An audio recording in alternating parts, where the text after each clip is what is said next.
there, it's Val. And this is so exciting. I have reached the end of my podcast series. Woo! I have to pinch myself because it's hard to believe that I've been able to accomplish so much in this past year. And I could not have done it without the help of my producer, Bianca, and sound engineer, Sammy. And of course, my friends and family are out there supporting me too. Thank you so much. I planned Caregiver Tea Time to be a limited-run series with a beginning and an end. After all, I'm heading for a new beginning in my life, and this podcast is just one stop along the way. My original idea was to create a podcast from a book I wrote for caregivers of young adults going through bone marrow transplant. I wanted to give those caregivers something to listen to while they stayed in the hospital with their loved one and waited to get news from doctors. I wanted it to be encouraging, that they will get through it, and so will their loved one. But then my loved one passed away, and I had a different story to tell. Caregiver Tea Time was born to be a supportive podcast for all caregivers, and I'm grateful to be able to accomplish what I set out to do. So in this episode, called New Beginnings, I'll be sharing about life after caregiving. I'll share a special message, a recipe, and then I hope you will stick around to the end and join me in singing as I share with you the sing-along song version of my theme song, Nothing But the Good Things. Almost a year ago, I signed up for songwriting lessons with Joe Marrero, who taught me how to write a song with clear images. I wanted to write a theme song for the podcast to be about how I felt when I shared my caregiver story. Usually the conversation turned somber because of the serious side of caregiving. But then a smile would come up, and I would say, but there were so many good things too.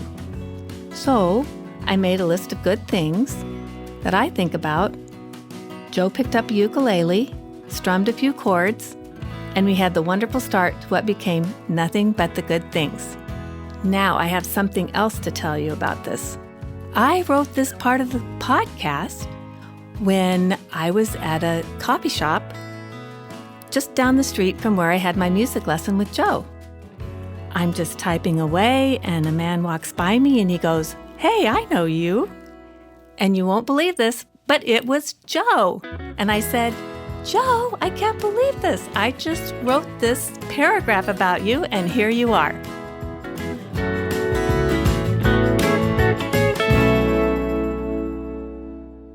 Yes, there is a life after caregiving. I've heard it said many times, a caregiver's grief never goes away. It's just that we're able to build a life around it so that the grief is no longer in the forefront and its place in our lives becomes less as our new life around it becomes more. I want to share something I recently read that helped me put a new perspective on the choices I'm making as I start this new beginning. It's called The Value of Memories from a devotional book called, believe this or not, New Beginnings, and it's by Solly Ozrovech. Every one of us has memories. Depending on their nature, they may either cause joy or intense sorrow. It's a wise person who realizes that today creates tomorrow's memories, and that their future happiness is therefore in their own hands. Memories of the past play an important role in our everyday life. If you have clung to an unhappy incident for more than 20 years, you might find your thoughts tinged with bitterness and negativity. The grace of forgiveness is essential, and so is the blessing of being able to forget. Recalling happy memories is a source of inspiration and joy and can often provide guidance for future behavior. After reading that, I say thank you for happy memories and the ability to recall them. Now I try to remember I have a choice regarding the memories I'm going to create, and this helps me to make important decisions for today that have consequences for tomorrow. And here's my special message. You can choose whether to let the sorrowful memories color your world or focus on the happy memories as an inspiration to make choices that you'll look back on with a joyful smile. And now I'd like to share a recipe. It was given to me by another caregiver mother.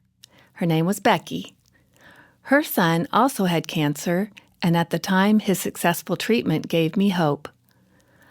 I have shared it with many friends who have shared it with their friends, and it's turned out to be a favorite. It's called Honey Nut Granola. The supplies you'll need is a jelly roll pan, 11 by 17 inches, and a large bowl. Here are the ingredients. 2½ cups old-fashioned oats, 1/2 cup brown sugar, 1/2 cup sunflower seeds, 1/3 cup melted butter, 1/4 cup wheat germ, 1 teaspoon cinnamon, 1/2 teaspoon of salt, and 1/2 cup of honey. Then after you bake it, you can stir in 1/2 cup of raisins. So here's how you prepare it. First, melt your butter. Then combine all the dry ingredients in a bowl. Drizzle over the melted butter and the honey, and then stir together. Spread it in your pan evenly. Then you bake it for 20 to 25 minutes. Stir halfway through. Then when you pull it out of the pan, spread it out and let it cool.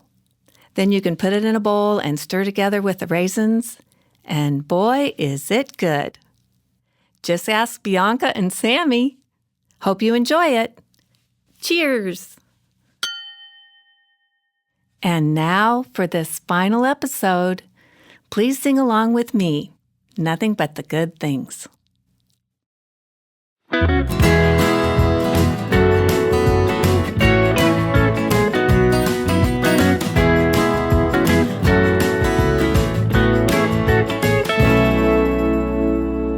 Nothing but the good things, nothing but the good things in this world, living in my heart. I like dancing barefoot in the grass. I like ice cream and kittens make me laugh. Friends and family are sending love to me, much more love than you or I could ever see. Don't get me wrong, there's tough stuff everywhere.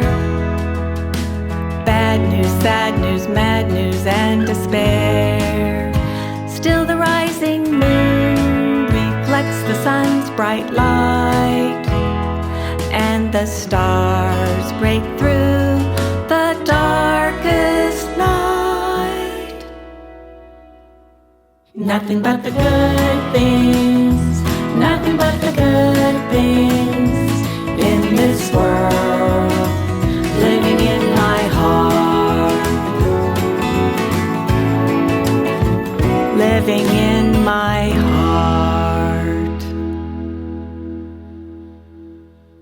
Caregiver Tea Time was recorded at the Coop Studio, Irvington, New York, engineered by Sammy Wags and produced by Bianca Grooves.